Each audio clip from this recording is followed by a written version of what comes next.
Good morning. Pastor Josh here, bringing you your Tuesday Tea-ology.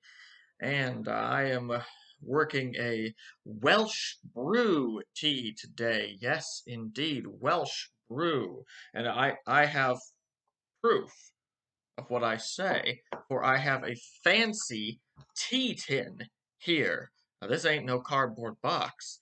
A fancy Welsh brew tea tin, and it even has a dragon on it. So this is serious stuff. Good tea. It's a strong tea, but you'd have to look online for this one definitely. I first found it in a British shop in St. Charles, Missouri, and yeah, I've had to get my refills since. It doesn't usually come in the fancy tin. That's a souvenir. That's a display piece there. But the topic to which the Welsh brew will carry us on its dragon wings is continuing in false theologies. I've talked about agnosticism, not knowing if there's a God, and atheism, the belief that there is no God.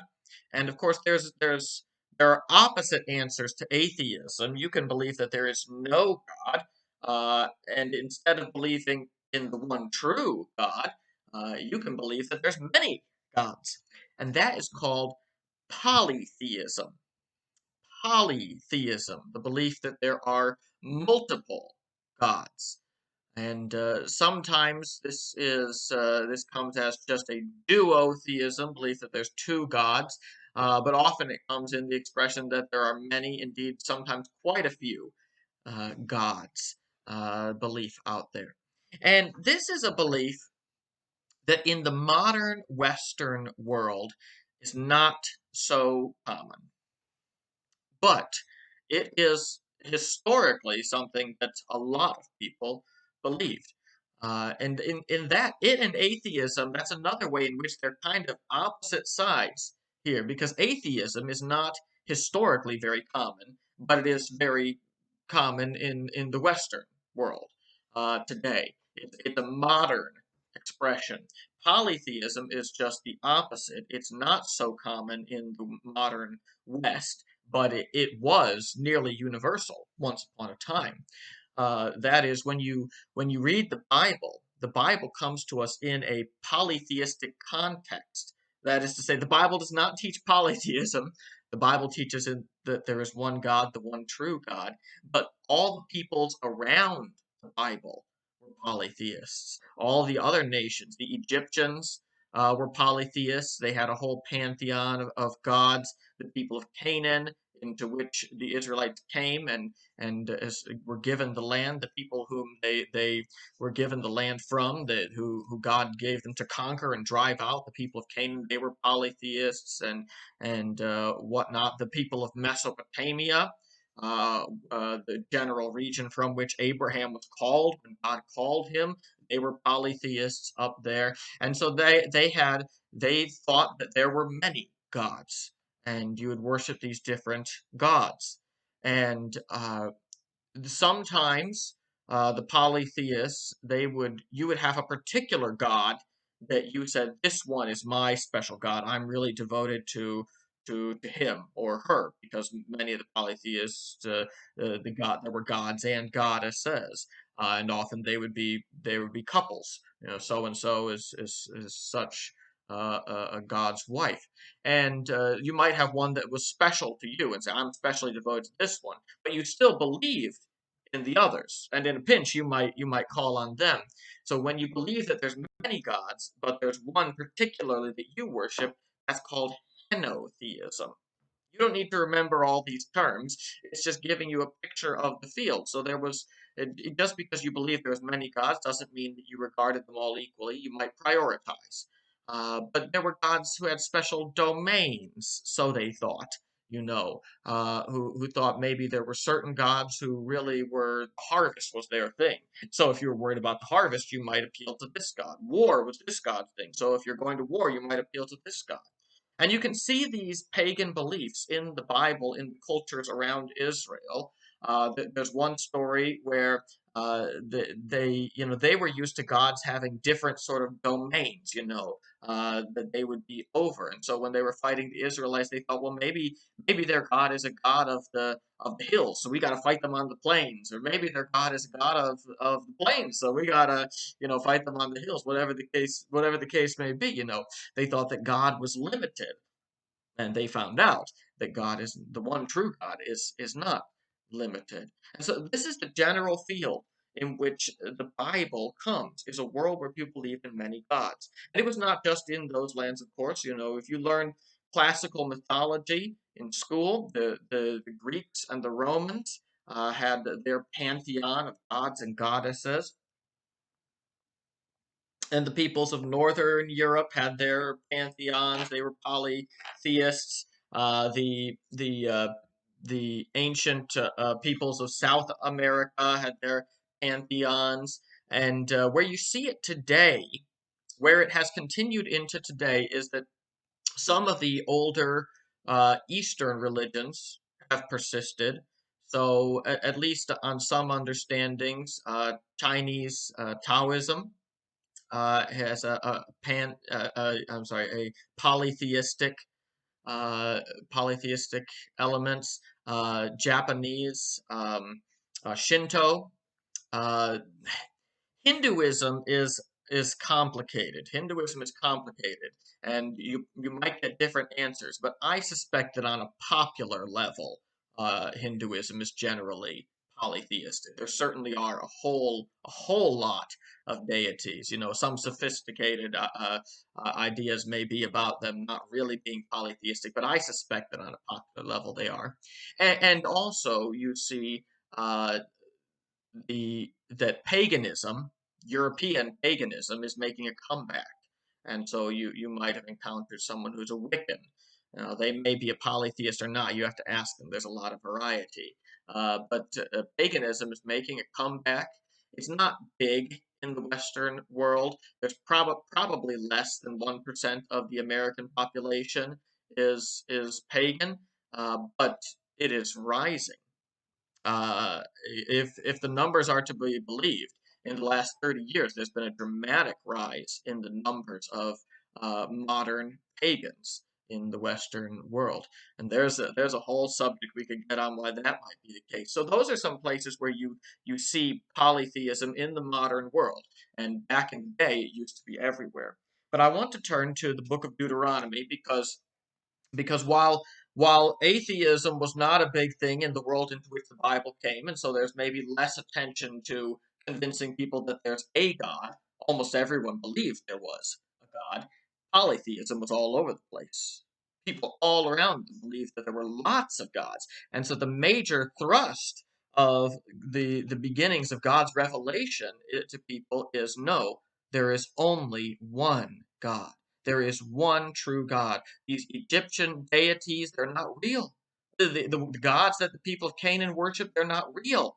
And of course, this has practical value because it's not just a theoretical question. Who do you look to save you? Who do you look to provide and to deliver? There's only one God, and so you'd better be looking to him. Otherwise, your confidence is in the wrong place. In Deuteronomy chapter 4, Moses is speaking.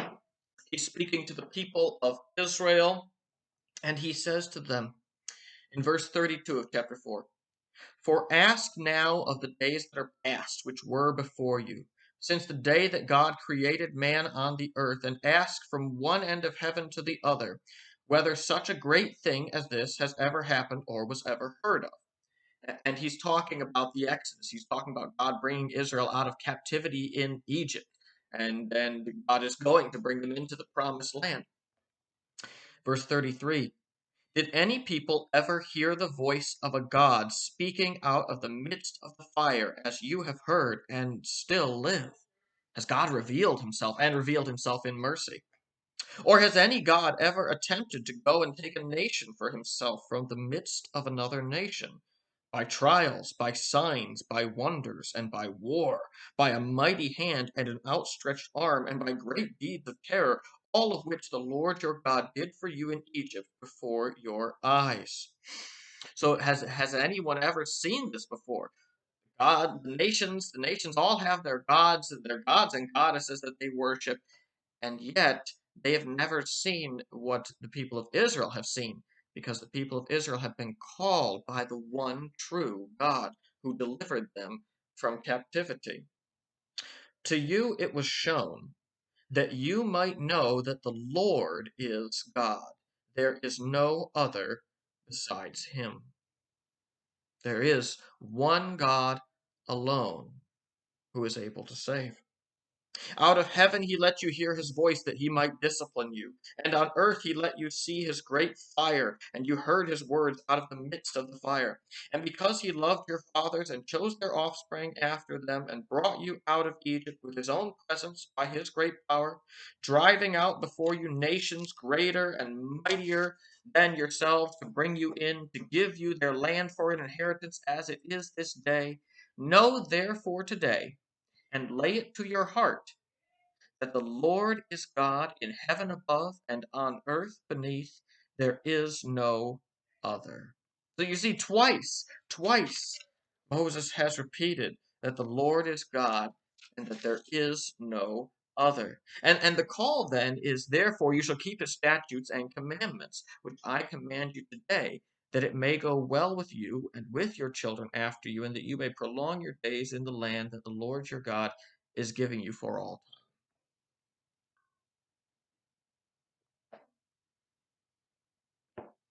time. The upshot of knowing that there is only one God is that then you know the way that you should go. Who can you look to for salvation? The one true God. Who should you obey? The one true God. And so we think about this today, and you say, well, I've never really been that interested in converting to Shinto. Uh, I think that this neo-paganism is kind of silly. I'm not really tempted to fall into that. But it might be that where we see this even more around us, although again, paganism is on the rise, interest in Eastern religions is a big thing in the West. But where we might see this more is in things that aren't strictly speaking polytheism, but have a certain parallel. There's a certain parallel in the popular idea that all religions are basically the same and that they'll all end up in the same place. Or in the popular idea that there's such a thing as my truth. And, when I make these decisions, I'm just living out my truth, and you live out your truth, and I'll live out my truth. These are the kinds of things that you might hear much more popularly, and they have a certain parallel. And in both cases, whether with outright direct polytheism or with these parallel lines of thought, uh, the the dramatic alternative which God presents us with is that there is one God who can save. There's one God who is the judge. There's one God in heaven above and in earth below. And we must know that one God. There is no other hope. There's nothing else you can look to. There's no other truth. There's no other Savior. There's no one else who has reached out. And just as God alone reached out and drew his people out of slavery in Egypt, God alone, the one true God alone, has reached down to offer us life and salvation. There is only one God, and He alone is the God who, Father, Son, and Spirit, has acted for our salvation. The Father who sent His Son to die for us. The Spirit who unites us by faith with Jesus Christ, and thus offers us salvation and life. If we will come to Christ, if we will put our trust in Him, there is one God who can save us. Now, I've opened a can of worms at the end here.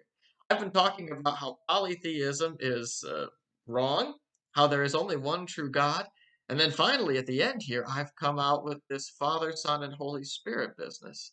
Well, we worship one God. We are monotheists who worship one God, but it is one God who is triune, one God in three persons. And that is a subject for other days.